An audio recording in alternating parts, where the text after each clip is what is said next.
เอาเฟืองมาปกใส่โตให้มันอุ่น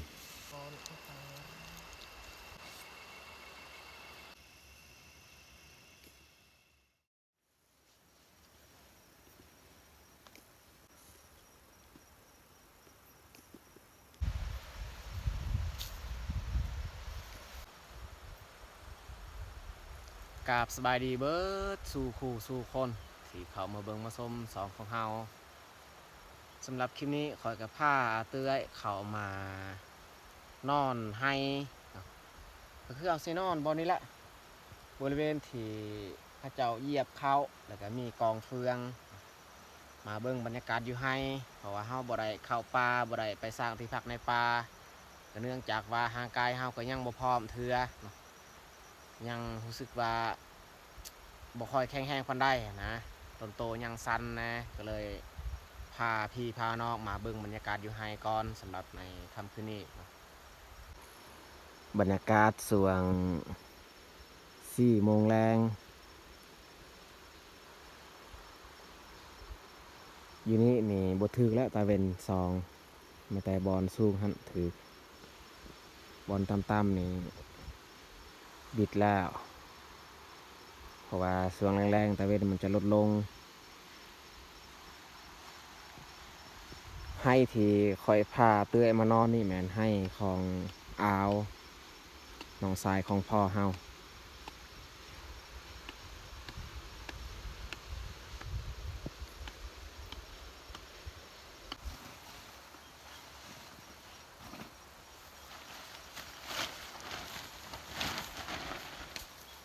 เอาพระบัตรมาปูบอลเขาจะนั่งอยู่นี้ไม่แต่บอลนี้บอลเดียวและบอลที่เพียงเพราะว่าเขาเจ้าได้ขุดมันเพียงแล้ว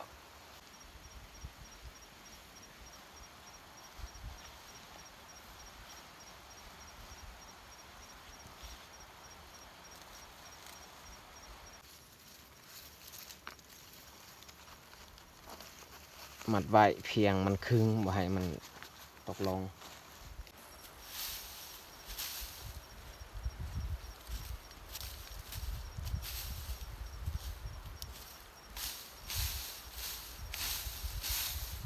บอลเขาจุดไฟนี่แมนบอลนี้เคลียร์ออกเฟืองแต่ว่าเขาบ่เคลียร์ออกนี่กองเฟืองไม้อันตรายเลยที่นอนเฮา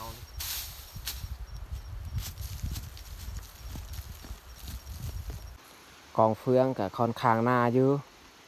แต่ว่ามันสั้นเฮวร้ายเฮ็ดให้กองเฟืองบ่ขึ้นสูง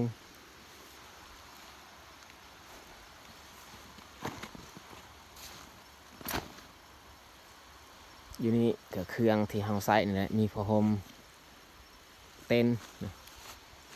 นี่กลางคืนเฮากางอยู่นี่ตอนนี้นี่ยังบ่ทันกางเพราะว่าเฮายังได้นั่งกินข้าวอยู่นี่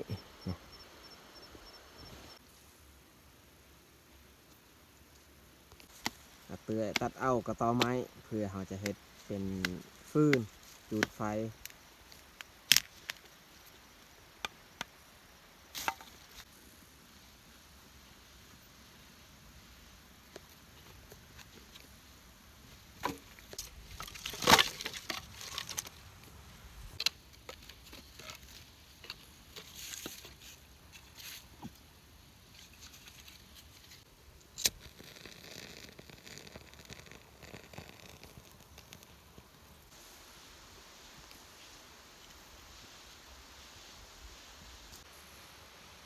อุปกรณ์เอามาจากบ้านข้าวปลาอาหารก็เอามาจากบ้านเบิดแต่มาเฮ็ดกินอยู่นี้มาเบิ่งบรรยากาศอยู่นี้เอาข้าวเจ้ามาตบข้าวเจ้าใส่หม้อนั่นแล้วก็ของกินใส่หม้อนี้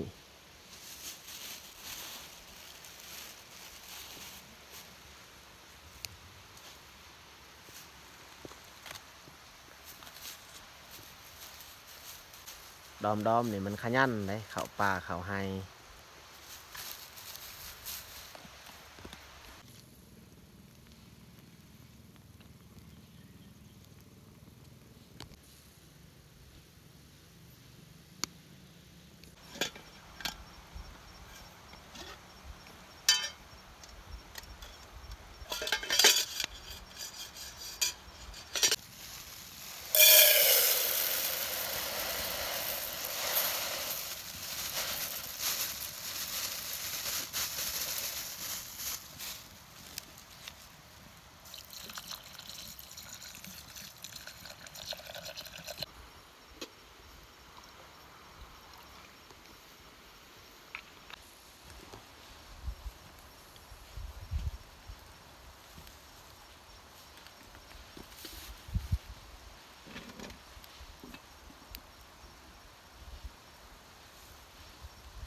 ดอมนี่เข้าไปใน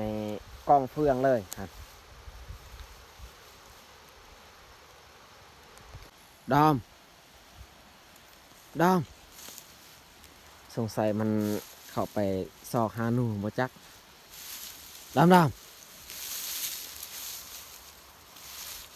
คืนนี้นี่ดอมสงสัยจะได้นอนในกองเฟืองอันนี้แหละมันอุ่นดี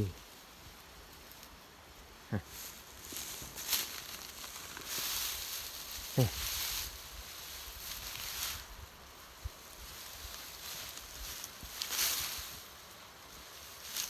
มันหาหนูดี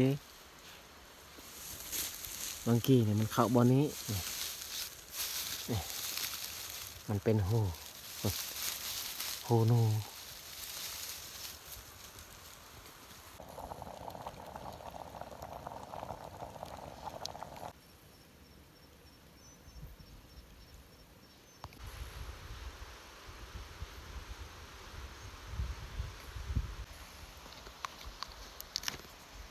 เห็ดชนิดนี้นี่ผมบ่เคยกินเนี่ยทุกคนมีไผเคยกินเห็ดชนิดนี้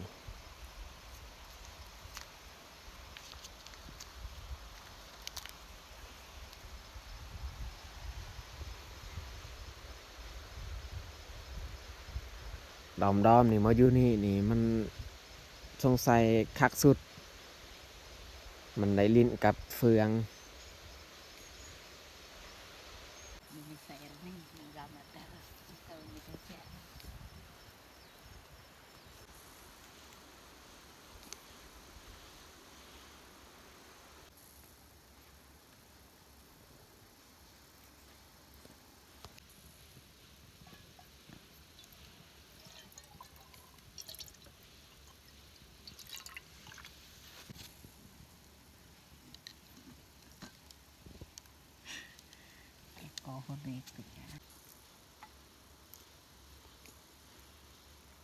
สำหรับตอน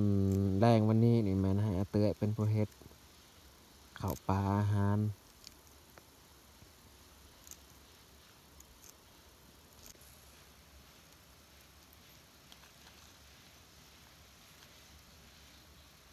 ปลาไว้อีกเห็ดแจวอีกจะหน่อยอันนี้แมนซีนูที่เพิ่นซอยแล้วใส่เลย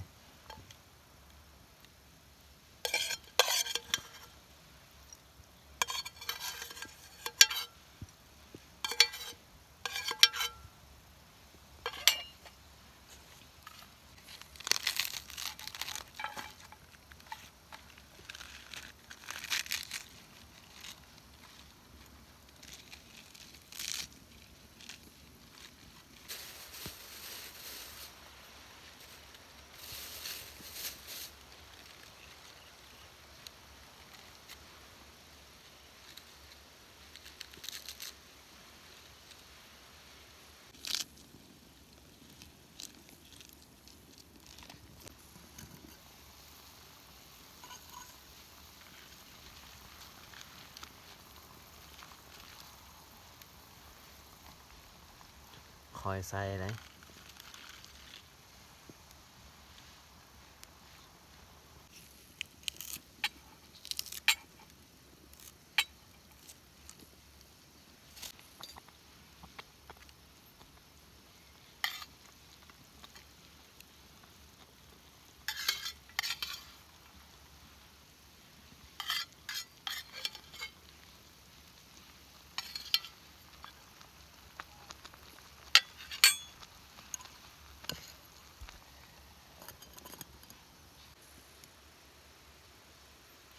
ของกินก็สุกแล้ว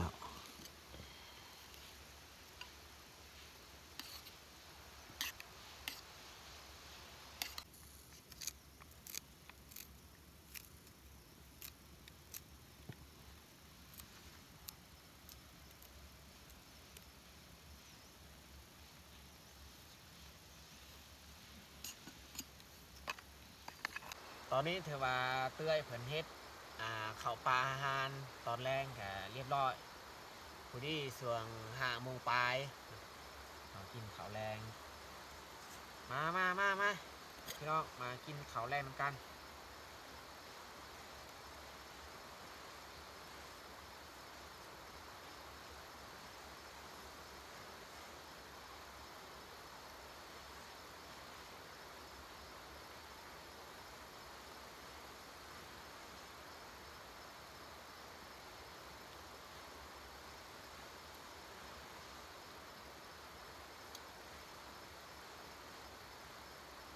ดอมนี่บ่มาเลยนะมันนั่งเบิ่งนูปุ๊บอยู่ลูก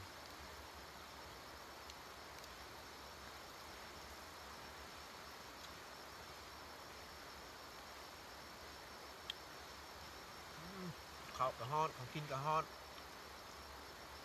กระเพาะเฮาทำบ่ไหวแล้วนี่หรือว่าย้อนเฮาเป็นอันนั้นกระเพาะว่ามันจึงเจ็บแอวถ้าว่าเป็นกระเพาะแบบถ้าว่าเจ็บกระเพาะก็มีส่วนคือกันเจ็บแอว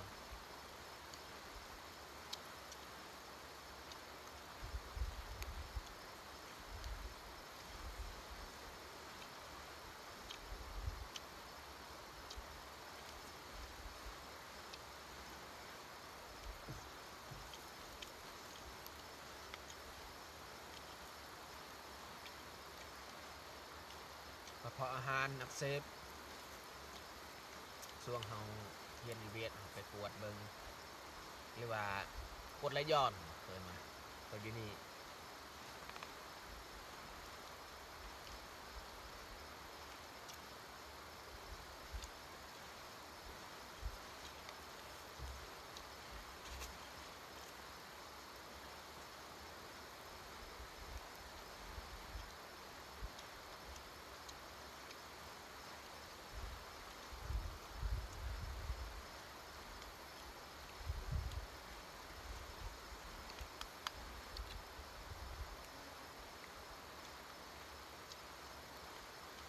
อากาศช่วงแรงๆแบบนี้นี่ดีขนาดแต่ว่าฮอดกลางคืนจะนอนนี่หนาวได้ช่วงนี้บ้านเฮานี่หนาวแต่ว่าก็บ่ท่อกับอยู่ปากซองนี่หนาวสุดเลยหนาวกว่าอยู่บ้านเฮาอีก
ฮอดชิวถีดอมๆสิกินข้าวและบาดนี่มันฮู้ได้ถ้าว่ามันเบิ่งเฮากินข้าวแล้วเฮากินน้ำแล้วนี่มันฮู้เฮาสิเรียก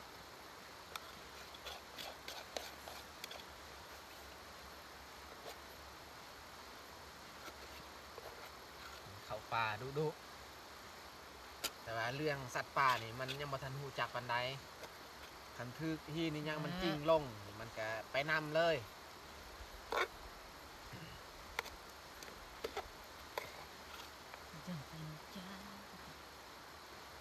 แต่ว่าข้าวเจ้านี่ตามเฮาเบิ่งนี่มันบ่ยากปานใดบ่คือข้าวเหนียวนี่มันมักขนาด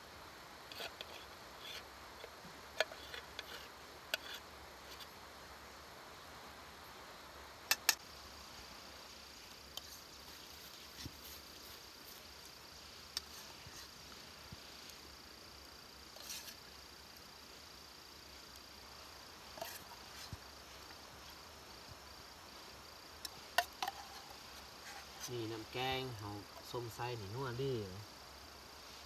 ถ้าว่าเฮาให้แต่ข้าวซื่อๆมันก็กินบ่หลายมันบ่ยากคือกัน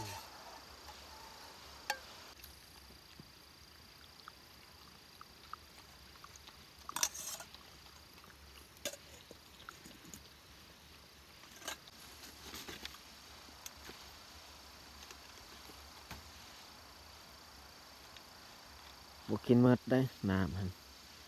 ว่าไว้จะหน่อยค่อยกินยาอีกกินยาเจ็บกินยาแก้เจ็บหลังเจ็บแอวนี่แหละอากาศก็สิเริ่มมืดเริ่มมัวแล้ว6 โมงปลาย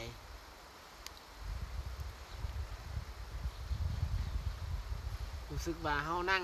แบบเฮาบ่ค่อยเคลื่อนที่ไปมาปานใดนี่หนาวแบบนี้นี่เฮาก็ต้องได้เอาเต็นท์มากางแน่นอนแหละคันเข้าไปในเต็นท์คือสิอุ่นดีในเต็นท์ก็มีผ้าห่มพร้อมเฮาปกอุ่นดีแล้วก็อีกอย่างเบื้องลุ่มก็มีอันนั้นเฟืองเอานอนในเฟืองแบบนี้นี่อุ่นคือดอมๆนี่สิให้นอนบนหัวนี่แหละหูเฟืองอันนี้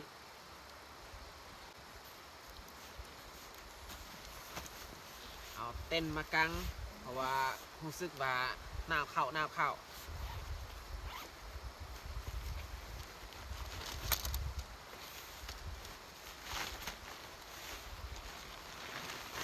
อาให้มันดูเป็นหนักหนุกเลยแต่เสียงหลับเลย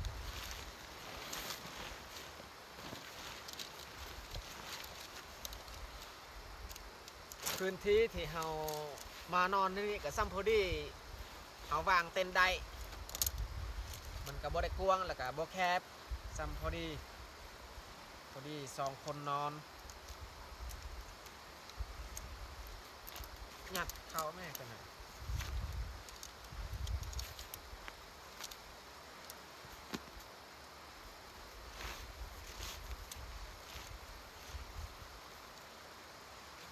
คนจีนส่วงเขามาสำรวจอันนั้นบ่อคำอยู่บ้านเฮาเนี่ยเขานอนในเต้นได้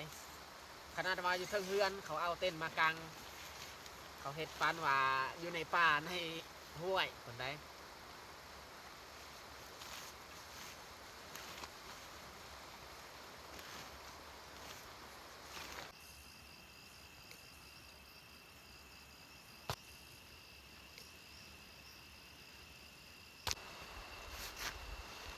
อยู่ในเต้นนี่อุ่นดีนะทุกคนแต่ว่าตอนนี้นี่เฮาเอาประตูเบื้องนี้เบื้องไฟเมื่อเฮานอนจะนอนนี่เฮาสิเอาประตูนี่ปะเบื้องเทิงเพราะว่าเฮาสินอนเอาตีนเบื้องนั้นเอาหัวเบื้องนี้คันสิเอาหัวเบื้องนี้ตีนเบื้องนี้นี่บ่ได้เบื้องนี้นี่มันสั้นเบื้องนี้หลวงยาว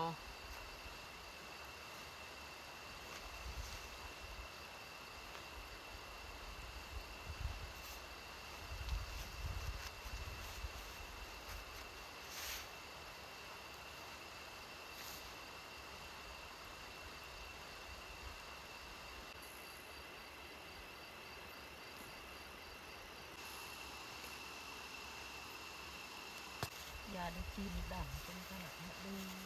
เป็นมีดังเรียดีมีวัดดีไอที่อาจารย์นายงบลาคาไอยา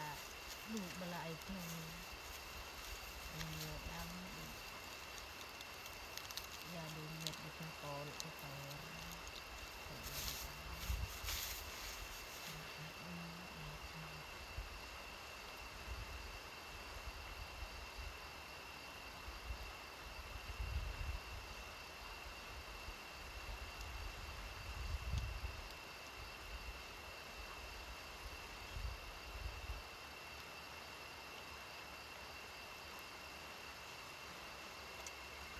ประเภทยาเฮาก็บ่อยากกินปานใดกินเข้าไปหลายก็ เจ็บกระเพาะอีกทำลายตับไตอีกประเภทยาแต่ว่าเราก็เลือกบ่ได้ว่าเราต้องแก้สิ่งที่เรารู้สึกเจ็บถ้าว่าแบบเจ็บธรรมดาเนี่ยเราอาจจะบ่แก้เราแก้สิ่งใดสิ่งหนึ่งมันก็มีผลเสียอีกสิ่งใดสิ่งหนึ่งคือแบบเรากินยาดีบัดดีไอนี่ให้คักเจ็บกระเพาะมันกระทบถึงตับถึงมักให้ลังเพศยานี่มันทำลายเบิดสมนันแต่ว่าเราก็บ่ฮู้วิธีสิแก้แบบใดดีก็เลยต้องแก้ตัวมันเจ็บไปก่อนพุ่นดอมนี่นอนอยู่ลุ่มพุ่นดอมขึ้นมานอนเทิงนี่อยู่นี่มันมีหูได้อยู่นี่นี่มันนอนอุ่นได้หูอยู่นี่แต่ว่ามันท่าหนูอยู่ลุ่มเพราะว่ามันเบิ่งมีหินมีดินมันกิ่งลงมันก็แล่นไปนำอีกเยียงเบิ่งบริเวณที่เฮานอนก่อนที่เฮาจะเข้าไปในเต็นท์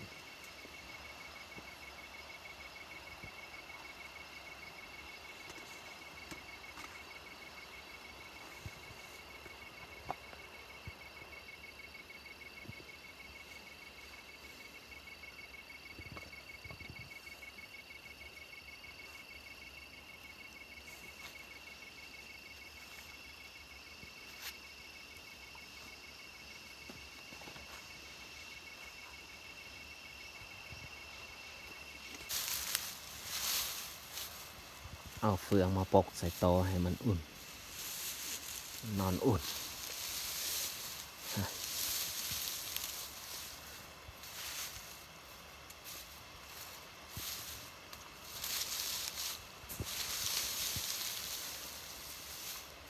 เฮานอนกองเฟืองแบบนี้เนี่ยเขาบ่ย่านดอก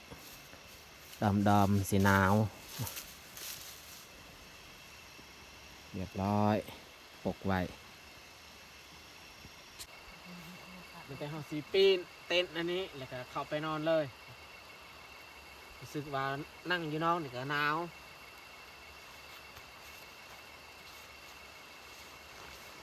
เอาลวงยาวแบบนี้มันจึงนอนได้แบบนี้นอนได้อยู่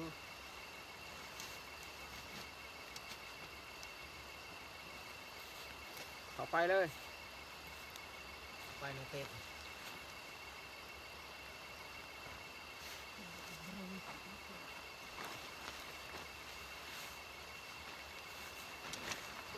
โอ้ย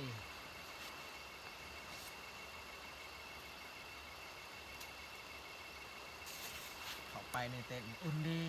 มากเลย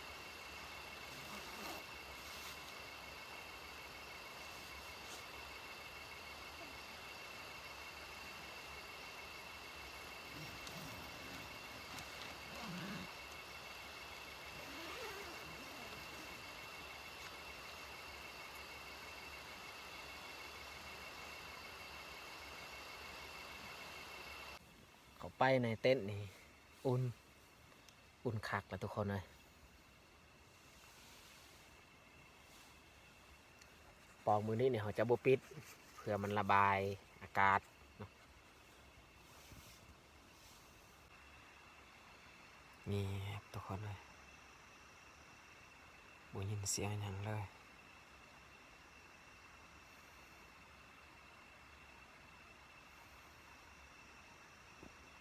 เมื่ออากาศเย็นหนาวเราสิเอาผ้าห่มมาปกใส่โตตอนนี้นี่บ่รู้สึกหนาวเลยอากาศเมื่อเข้าไปในเต็นท์อุ่นดีแบบว่าอุณหภูมิของเฮามันกระทบในเต็นท์เพราะว่าเต็นท์มันลักษณะคือย่างมันเอาถ้าว่าบ่มีปองระบายอากาศนี่เอาแห้ง